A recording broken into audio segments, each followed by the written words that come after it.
Hello, Internet. It is 6:51. We're starting our study in about 9 minutes at 7 p.m., and we're going to do Exodus 27 and 28 today, right?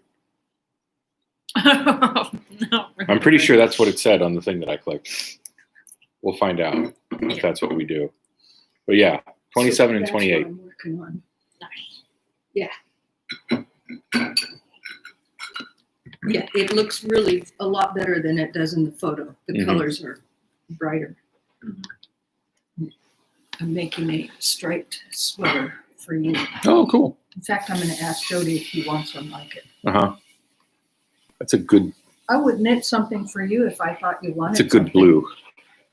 I didn't figure, you're probably not big on sweaters. I wear sweater vests. But sweaters, not till it gets really cold.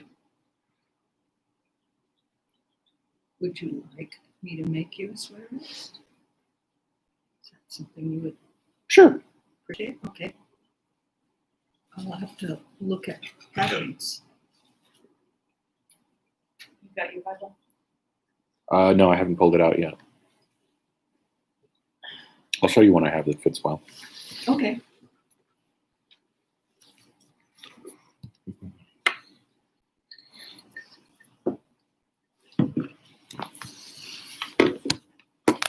That way Oh, yeah. you'll know approximately what size and Exactly. I will measure it and, how many thousands of feet of yarn will be required. right. Would you like me to knit you something? Not yet, because I still have that green. The green sweater that I knitted 100 years ago? Okay. If you want something, I'll be glad to do it. If it's something you wouldn't wear, Mhm. I understand. I'm not offended.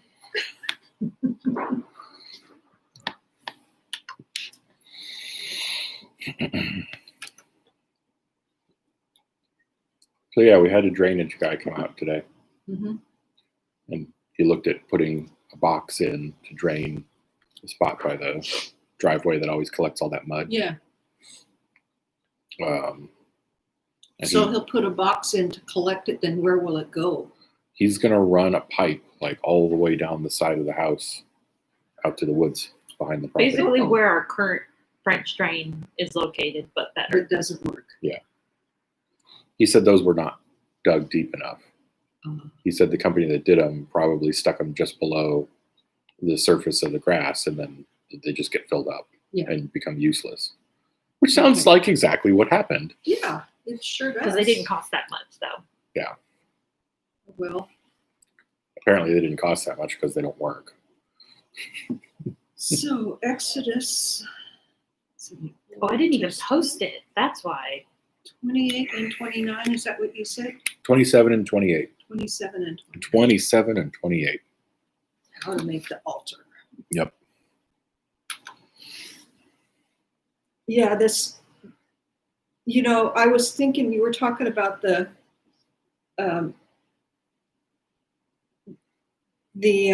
ark, Mm-hmm. and I was thinking, it sounds just like the dimensions for a casket, doesn't it? Because we had just seen one, Yeah, it's a little too short for that. Yeah, it's too short. Yeah.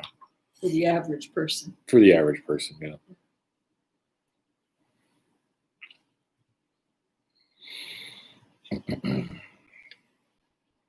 I probably should not have made that statement where it could be heard. Too late now. Too late now.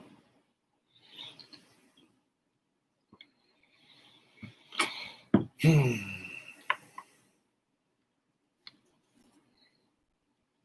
wonder how big the scrolls actually were. You mean the tablets? It was the tablets. The tablets? I don't think there's any dimensions given for them. Uh-huh. I mean, obviously they had to be small enough to fit in the box, Right. but there's not really that many characters in the text that went on them, Mhm. so they wouldn't have had to be terribly large. And yeah, and Moses would have had to be able to carry him down. Mm-hmm. Yeah. So, I mean, we're probably not talking like big, 16 by 20 tablets. Yeah. It just would have been completely unnecessary. Mm-hmm. Interesting. And of course, they've never been found. No. They're never going to be found. I think I'm not in the camp that's expecting the Ark to be rediscovered. Right. Your dad had worked with a guy many years ago who thought he knew where the Ark was. Yep. Well, actually, it wasn't that Ark. It was Noah's Ark. A lot of people think they know.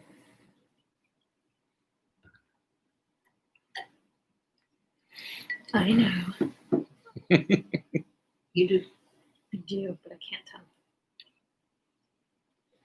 And that's what it always turns into is somebody says, oh yeah, I found it. I did all this research. I totally know the place, but I can't tell you because, there's an agreement with such and such government. Or if I said anything, then so-and-so would swoop in and steal it all. Right. So it's all unverifiable, untestable, unreproducible stuff that all these people always claim. Yeah, that's the name of the drainage contractor we had.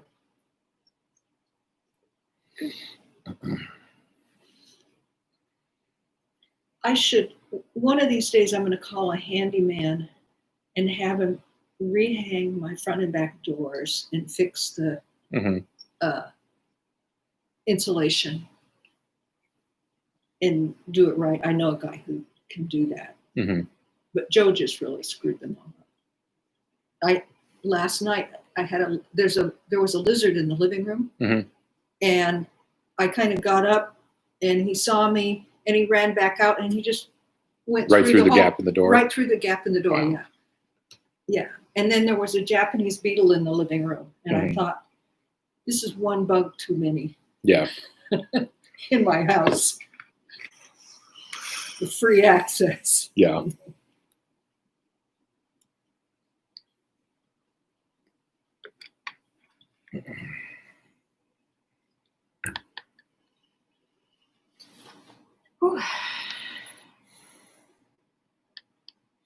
One more minute. We're from like 4 minutes to 1 minute. It happened in 5 seconds. Sorry. I was like, it was just like 6:56. Mm-hmm.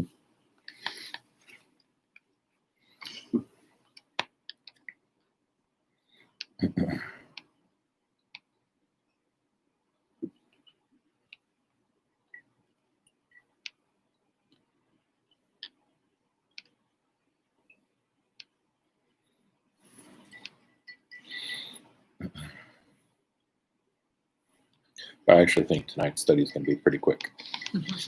Because unless we go off on a pretty crazy tangent, there's just not terribly much that we need to talk about.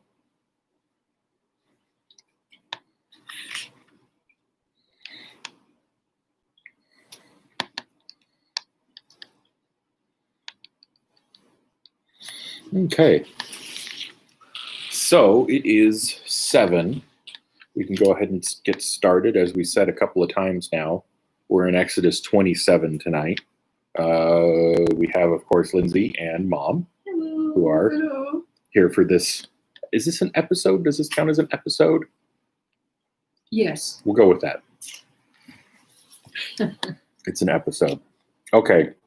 So what did we cover last week? We covered some stuff about the construction of the tabernacle. 25 and 26. Yeah, we covered 25 and 26. So that was stuff about the construction of the ark and the table for the showbread and the lampstand and the tabernacle itself. And what a cherub was. And what a cherub was, yeah. Ultimately, one of the big deals that we talked about was how the layout of the tabernacle emphasized gradations of holy spaces. We didn't get into the courtyard, but we're covering that today. But there were certain spaces that were considered more holy than others. So there was the most holy place, and then there was, they described the holy place, and then they're going to describe the tabernacle itself. And in the same way that there were gradations of the space within the tabernacle, there were also gradations within the holy space that was described for the ceremony where they consecrated the people and ratified the covenant with God. And on that case, you had the area where all the Israelites were permitted to go. And then there was another space where only the elders were permitted to go. And then in the last space, only Moses could go there, to go actually up to the top of the mountain to meet with God personally. So the gradations of holy space that you have on the mountain are also reflected in different gradations in the tabernacle, right? And last week, we talked a lot about how the tabernacle had a lot of Edenic imagery that was included with it, a lot of things to point your mind back to creation in the Genesis account. Well, we're also going to talk about how a lot of that points to this cosmic mountain idea, the mountain of the Lord, where God would meet with the Israelites, because they're kind of the same thing. Or they serve the same function of a place where God and the people can meet together. Hello, Jim. So in Sinai, of course, the cosmic mountain is Sinai. But later on, when the tabernacle gets eventually superseded by the temple, the mountain of meeting becomes Mount Zion, right? But there was still the same idea about gradations of holiness. And along those lines, there's also this theme of separation between those different layers that we talked about. And we discussed this as well when we were talking about our passages that we were studying in Hebrews in the New Testament, right? So there were regulations that dealt with separations between things that were holy and things that were mundane. And even within the holy spaces, there was separation between the most holy things and the less holy things. So those themes are going to continue on. Okay. And they also did lots of repeats of things. Yes. But in different areas. So they Yeah. all look the same, but not the same. Yeah, there's a lot of repetitive language and a lot of repetitive descriptions of things. And Like maybe it's important. But also there's a line that's easy to pass over where Moses is told, make sure you make everything according to the pattern that I showed you, right? So God is giving Moses the specifications for this, or the general outline for this. I wouldn't call them specifications because the descriptions are way too loose for that. But there was a pattern of another thing that Moses was making all of this based on, right? So when you get to Hebrews, and Hebrews looks back on these same passages, that author explains that the things that Moses made were a shadow and a copy of heavenly things. That the earthly tabernacle with the earthly vessels was a placeholder, a stand-in, and sort of I don't want to say a miniature of, but it stood for those heavenly things. It wasn't a replacement for them. It was pointing to them. Like a signpost. Like a signpost, right? But of course, the heavenly things are not going to be physical, right? Like, what units of measure does God use for making heaven? What's the conversion between cubits and Feels whatever? it with his heart. Yeah. So we don't have to necessarily think that there was a one-to-one correspondence between the physical dimensions of these things, right? but the things that they stood for and the things that they signified, that's what we're talking about. Okay, so all that being said, we're continuing on talking about the construction of these places in 27. So the last thing we covered in 26 was the veil between the most holy place and the holy place, and we covered the entrance to that tent structure itself, right? Okay, so 27. And the most holy place is the place that only like the head Yeah, juice goes in, right. and then later they did the bells on his. Yeah, so robe. only the high priest could go there, and yeah, you're right. They would later like tie a rope to his foot and put bells on him, so that if he keeled over dead, they could drag him out without having to go in there. And it only goes in there once a year, Right. and it's the ark. The Isn't ark is there- what's in there. Yes. Because God's supposed to hover down over the thing. Right. So The it, mercy seat. it specifies that the presence of God would speak from above the mercy seat. Right. And this was important because there are crazies who think that the ark was some kind of a, trans-dimensional divine radio. Right. And that's just not what's being described at all. Mhm. The rope part is debatable. Yeah. I'm sorry, I forgot what the rope part was. Tying the rope to the high priest's Oh, okay. Yeah. Okay, so moving on into chapter 27. You are to conduct the altar of acacia wood. So the altar is where they're going to actually burn sacrifices, right? The altar must be square, 7.5 feet long and 7.5 feet wide. It must be 4.5 feet high. Make horns for it on its 4 corners. The horns are to be of one piece. Overlay it with bronze. Make its pots for removing ashes and its shovels, basins, meat forks, and fire pans. Make all its utensils of bronze.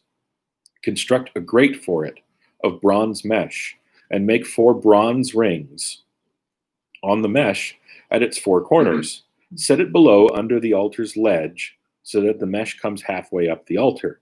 Then make poles for the altar, poles of acacia wood, and overlay them with bronze.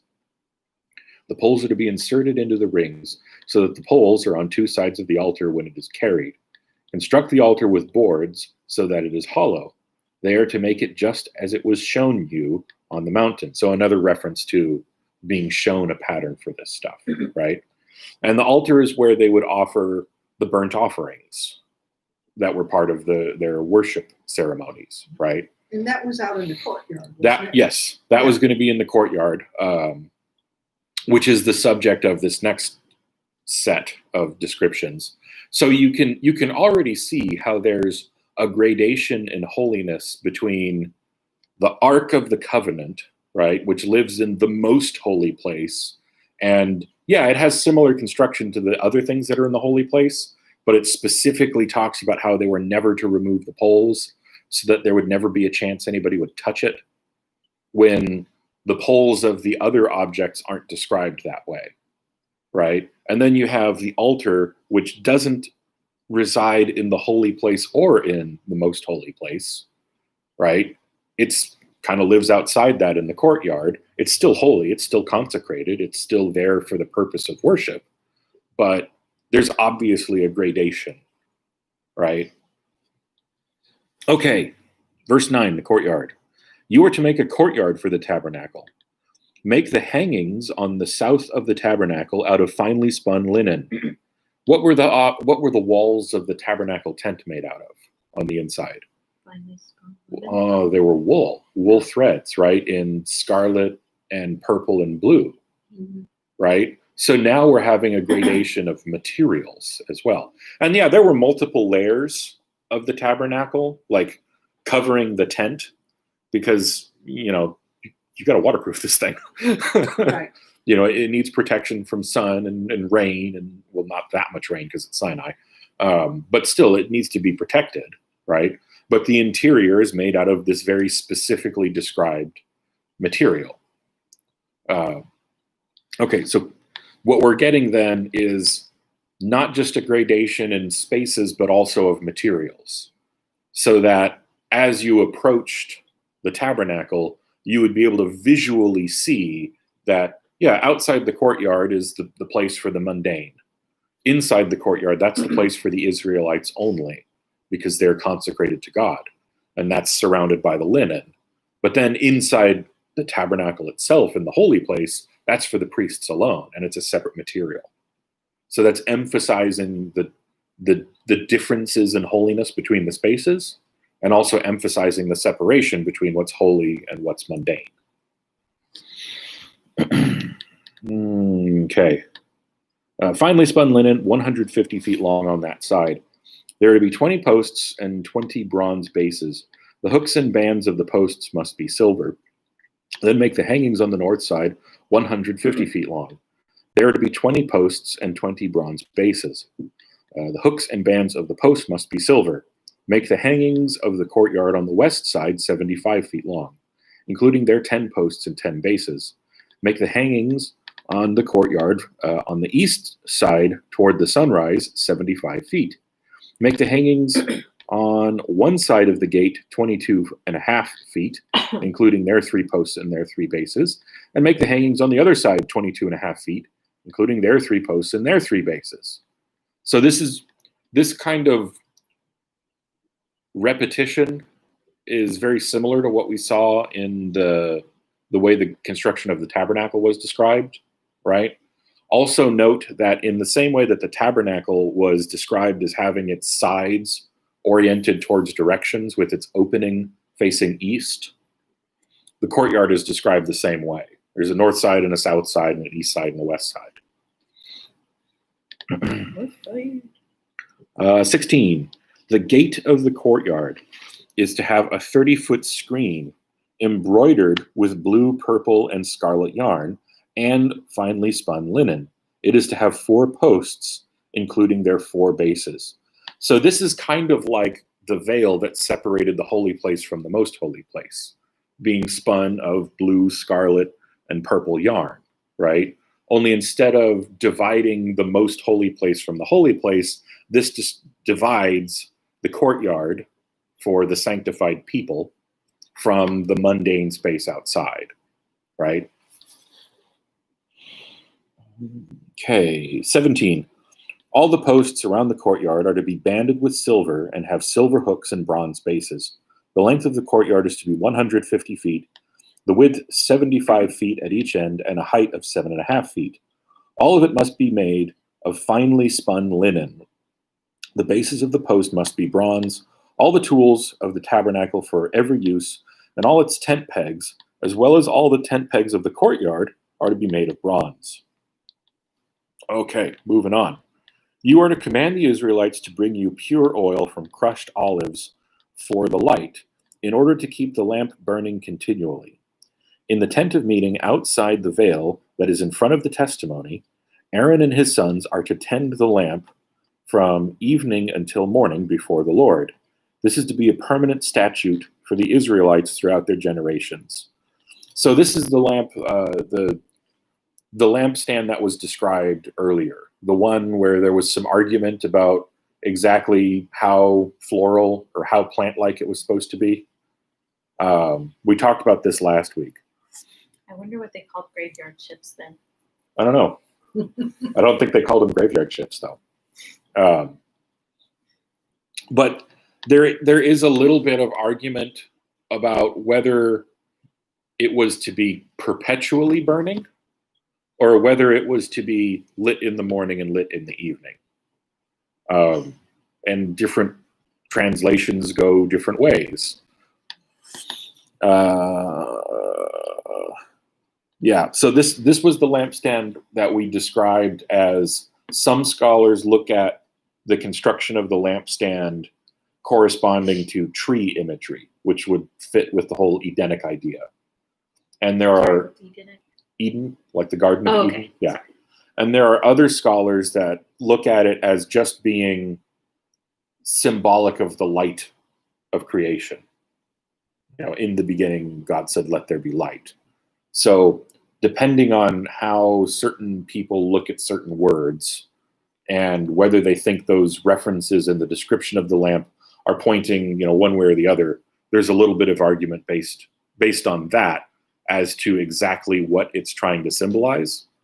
Either way, you have the lampstand symbolizing something that's associated with God creating the heavens and the earth, one way or another. It's either the Garden of Eden specifically, or it's the light from the first day specifically.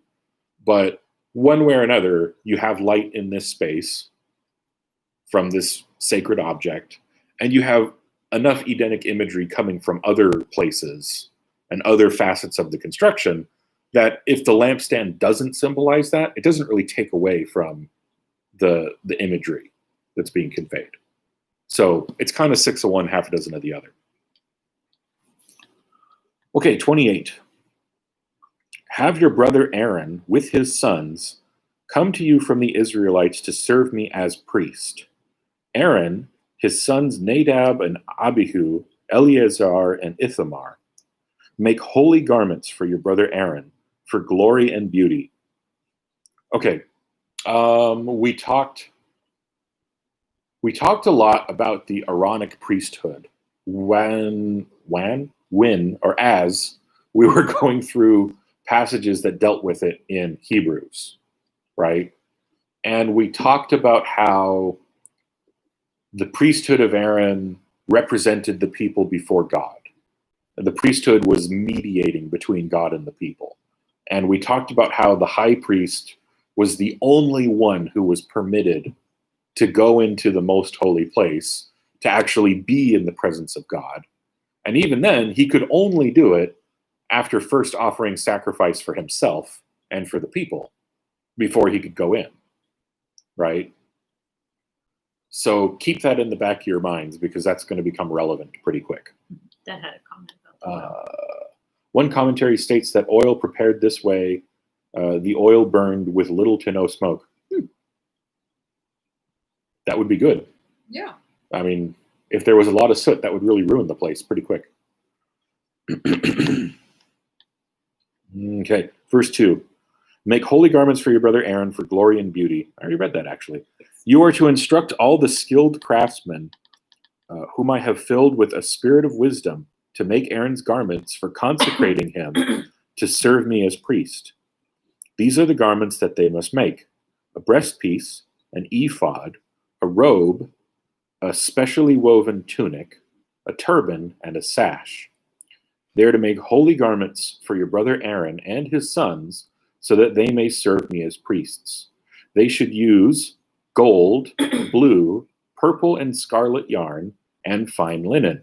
Okay, so a few minutes ago, we talked about how there was a gradation of materials that corresponded to the gradation of holy spaces within this structure, right?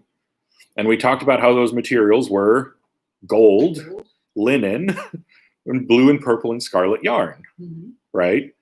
So the clothes that the priests are going to wear are going to identify them with those corresponding spaces. Okay. Verse 6. They are to make the ephod of finely spun linen, embroidered with gold, and with blue, purple, and scarlet yarn. It must have 2 shoulder pieces attached to its 2 edges so that it can be joined together. The artistically woven waistband that is on the ephod must be of 1 piece, according to the same workmanship of gold, of blue, purple, and scarlet yarn, and of finely spun linen. Sorry, what's an ephod again? So you're just supposed to know that word, what an ephod is. Luckily, I have this picture, and the ephod is this kind of breastplate thing that the guy's wearing that's got all these stones stuck to it, right? Oh, so it's not the waistband type. No, that's like a sash that he's going to wear around it. And the ephod part is just the upper part, not like that part. Yeah, so the ephod bit is really just this above the waist thing that has these stones stuck onto it. And he's got his sash here, and this is like a tunic that he would wear underneath the ephod, but over his blue robe. Okay. right? And then he's got the linen underneath that. His underwear.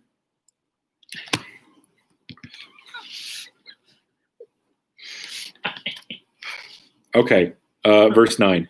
Take 2 onyx stones and engrave on them the names of Israel's sons. 6 of their names on the first stone, and the remaining 6 names on the second stone, in the order of their birth. Engrave the 2 stones with the name of Israel's sons, as a gem cutter engraves a seal. Mount them, surrounded with gold filigree settings. Fasten both stones on the shoulder pieces of the ephod as memorial stones for the Israelites. Aaron will carry their names on his 2 shoulders before the Lord as a reminder. Fashion gold filigree settings and 2 chains of pure gold. You will make them of braided cord work and attach the cord chains to the settings. So the ephod's also up towards the shoulder type. well, it's got, as you Or can depends on see, who it is. well, as you can see in the picture, it's got these 2 like shoulder bands, right? And they would stick the onyx stones on the top of there. Okay. And I do have to say, this is an artist representation. It's not like, yeah, it's not It's photographic like we have the evidence. whole- the real thing these days. So we're gonna get into the stones, right? But there's 12 of those, Mhm. and there's the 12 names of the 12 tribes that are on the onyx stones, right? This is really foot stomping the idea that the high priest represents the people, and that when he goes in there, he takes them with him symbolically. So he's mediating to God on their behalf, and he needs to remember that, right? So think of that same idea when you read Hebrews about our high priest, right? Only now, instead of just Israel, he's representing everybody, everyone who believes. He's got the whole world in his hands. Yes, there's a little song about it. Okay, 15. You are to make an embroidered breastpiece for making decisions. That's a perfectly reasonable sentence, isn't it? Mhm. Make it with the same workmanship as the ephod. Make it of gold, of blue, purple, and scarlet yarn, and of finely spun linen. It must be square and folded double, 9 inches long and 9 inches wide. Place a setting of gemstones on it, 4 rows of stones. The first row should be a row of carnelian, topaz, and emerald. The second row, a turquoise, a sapphire, and a diamond.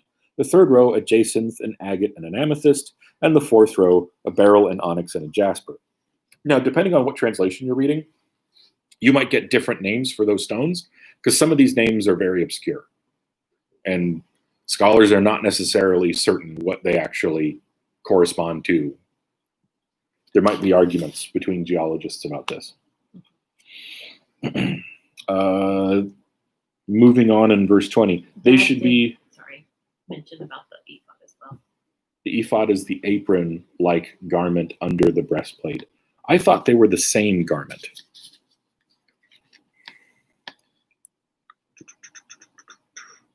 Well, you might be right about that. The breastplate goes over the ephod. Yeah. They should have included photos. Which, because he did mention, because he said the stones The are on straps, the ephod, yeah. but the Yeah. straps are at the shoulder. Yeah. Well, So that's, I think, why it was confusing. luckily I have absolutely no plans to try to dress this way for Christmas or Halloween or whatever. All right. We read 20. 21. The 12 stones are to correspond to the names of Israel's sons. Each stone must be engraved like a seal with one of the names of the 12 tribes. You are to make braided chains of pure gold cord work for the breastpiece.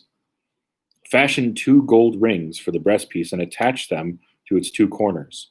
Then attach the 2 gold cords to the 2 gold rings at the corners of the breastpiece.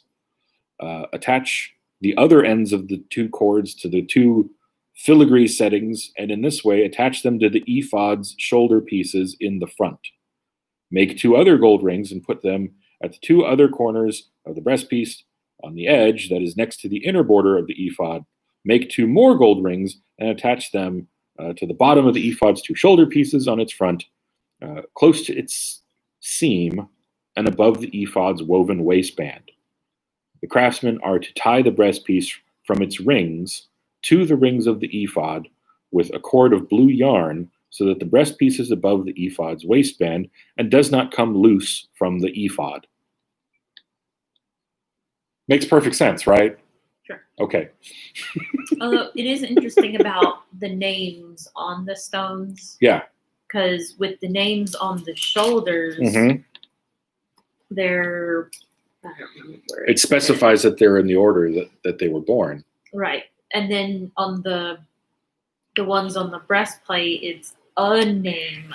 On each one. So, it's like, obviously it's going to be either a family name or a person name, but there's still a bunch of family names in each tribe, I guess. So it's sort of like... I mean, it would be the name of the 12 tribes, the names of Israel's sons. So I don't think they would go any further than that. I am kind of curious, though, if they would do that in the same order as the names were inscribed on the shoulder pieces, on the onyx stones. I wonder if they would put them in order like that, because it wasn't specified. I don't know. We may never know. We may never know.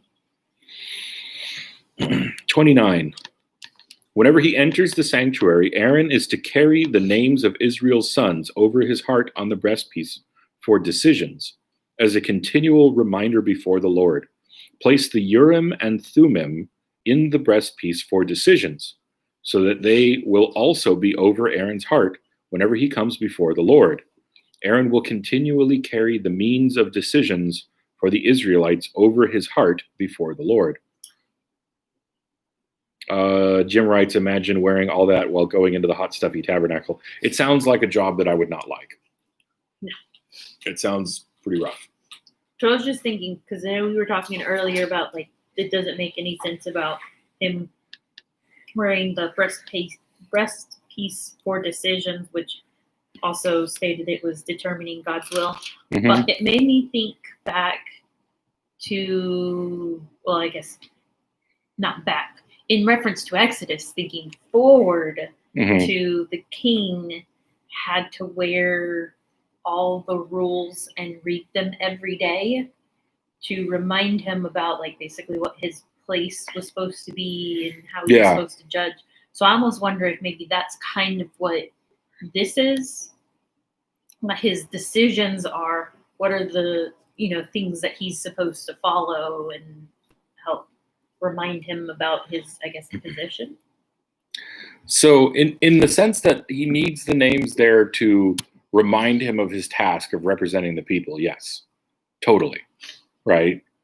That's his job, represent the people, right? Minister in God's temple, but he's the mediator for them. At the same time, though, this function of the breastplate and the Urim and the Thummim for decisions is just not explained.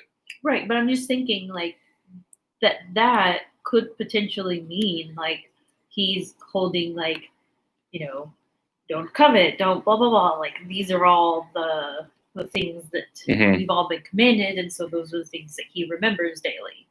Yeah. Because at that point, that would not be something that, like, we know it because there's a million songs about it, we learn it, whereas then it was new and something to continually keep in the front of his mind. I think. Yeah. Okay. I can see that. So where I was going with that was that how these objects were supposed to help him make decisions, just not said anywhere. Mhm. Right? It says that it's the breastplate for making decisions, and it talks about the Urim and the Thummim being in the breastpiece for decisions, so that they'll be over his heart whenever he comes before the Lord. But how that works, no explanation whatsoever. What is clear and what gets repeated is that he's doing this before the Lord. Mhm. So who is the source of those decisions? Who is he going to for guidance? To which deity is he asking for revelation? There's only one, right? Now, in all kinds of other places, you have prohibitions on any other forms of divination for information. You get the Israelites being told, you will not practice those things.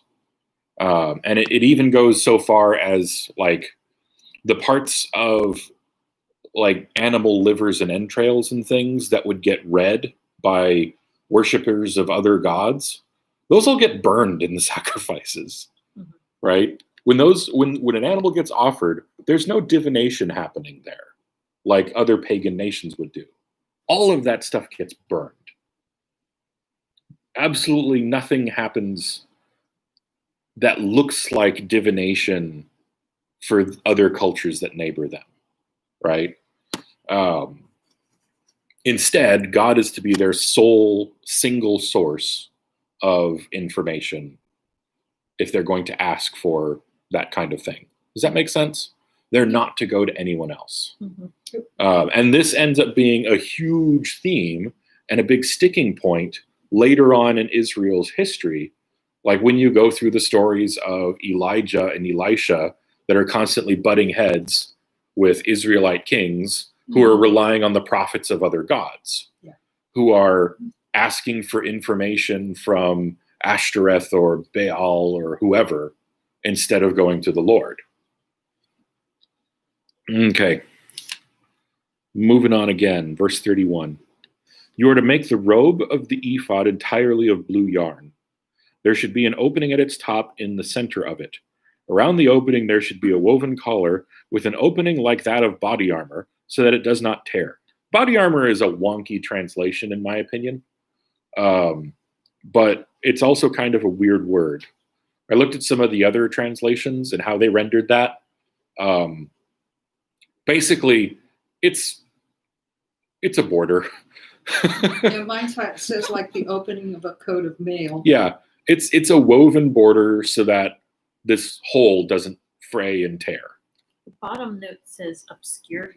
Yeah, it's kind of obscure, right? But the high priest is not wearing a flak jacket. That's what I'm shooting at. Okay. 33. Make pomegranates of blue, purple, and scarlet yarn on its lower hem and all around it. Put gold bells between them all the way around, so that gold bells and pomegranates alternate around the lower hem of the robe. The robe must be worn by Aaron whenever he ministers, and its sound will be heard when he enters the sanctuary before the Lord and when he exits, so that he does not die. Just got serious. You are to make a pure gold medallion and engrave it like the engraving of a seal, holy to the Lord. Fasten it to a cord of blue yarn, so it can be placed on the turban. The medallion is to be in front of the turban. It will be on Aaron's forehead, so that Aaron may bear the guilt connected with the holy offerings that the Israelites consecrate as their holy gifts. It is always to be on his forehead, so that he may find acceptance with the Lord. You are to weave the tunic from fine linen. Make a turban of fine linen, and make an embroidered sash. Make tunics, sashes, and headbands for Aaron's sons to give them glory and beauty. Put these on your brother Aaron and his sons, then anoint, ordain, and consecrate them, so they may serve me as priests. Make them linen undergarments. And also, just as a footnote, this is a slightly different word for linen, right, than the previous finely woven linen that we've been given here. So, depending on which scholar you're looking at, they get pretty in the weeds as to exactly what might be symbolically communicated by the different kinds of linen. Make them linen undergarments to cover their naked bodies. They must extend from the waist to the thighs. These must be worn by Aaron and his sons whenever they enter the tent of meeting or approach the altar to minister in the sanctuary area, so that they do not incur guilt and die. This is to be a permanent statute for Aaron and for his future descendants. And this is another way that the worship in the Israelite system was very different from the other pagan systems, right? The worship process, the whole thing, is almost completely desexualized. Whereas that is an important facet of a lot of the other pagan systems that their neighbors were using. So things like springtime rituals that included copulation as part of worshiping their gods, that just was not done in any way in the Israelite systems. It's almost like they go the opposite direction. Not only do they not do it, but they obscure any hint of sexuality in the priests that are ministering, because that's not the point, right?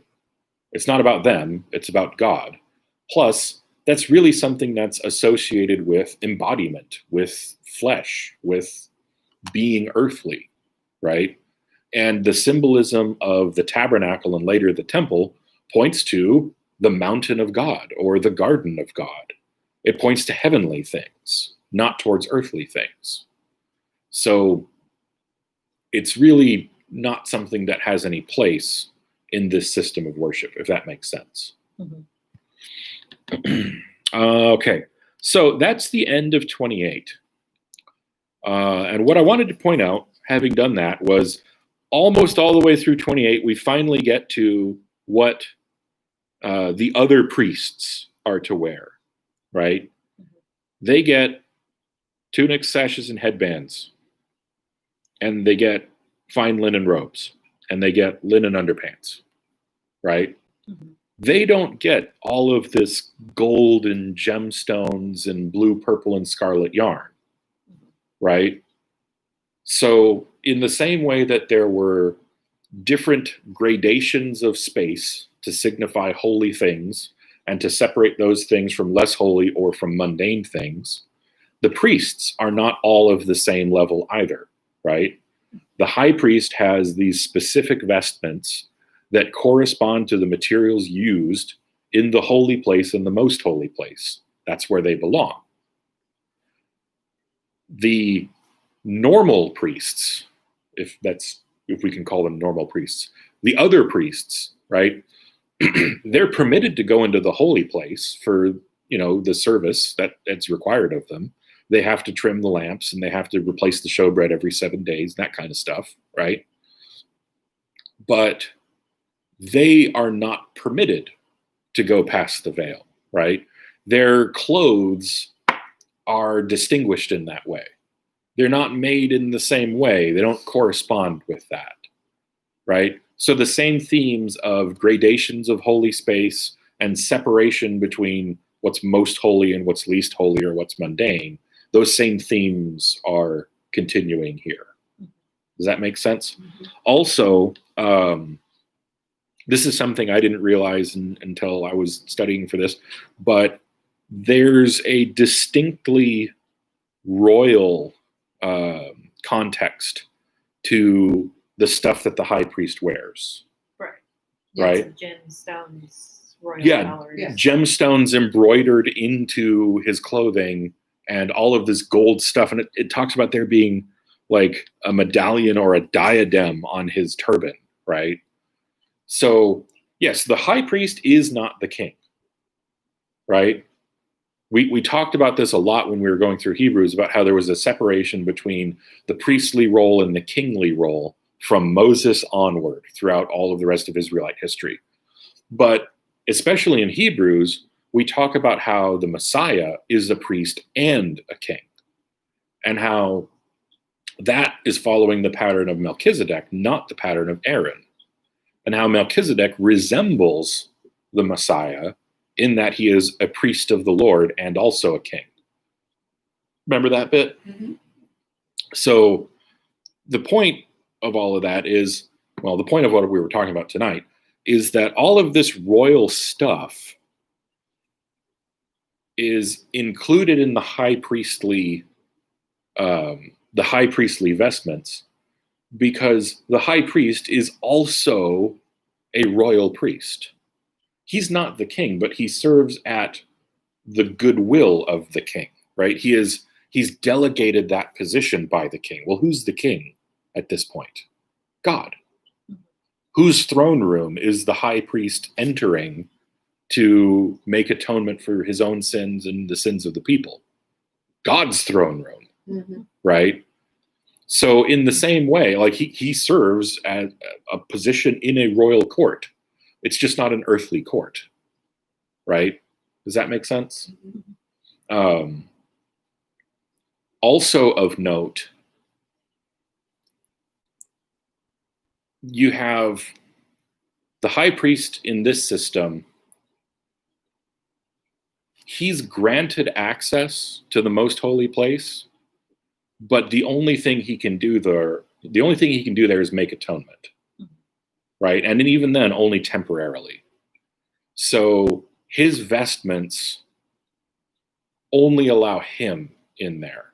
And the ministry that he provides, his representation of the people before God, cannot grant anyone else access to that space, right? So it doesn't matter how good at his job he is, how dedicated he is, how much he cares about the people, right? He cannot open the way between the presence of God and the people.